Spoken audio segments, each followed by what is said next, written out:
greet you all in the name of Jesus Christ. The topic was Armor of God.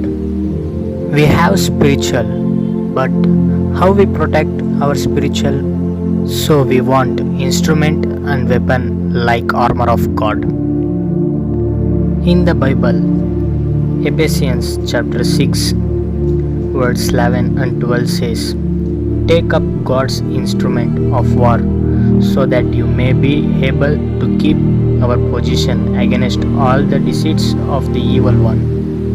For our fight is not against flesh and blood, but against authorities and power, against the world rules of this dark night, the spirits of evil in the heavens." See, we are not fight against the flesh blood like humans, but we are the fight against the dark night and spirits of evils. So, what was that instruments? First one, belt with truth.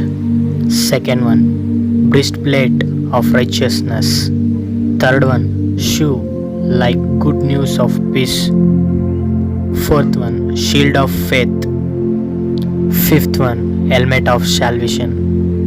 Sixth one, sword of the Spirit, word of God. We must know how the Satan traps in his way. The only way the Satan can do for us, by giving temptation of spirits. The main things was the prayer request are helpful to get these things, to protect our spiritual and fight against the evil. Amen.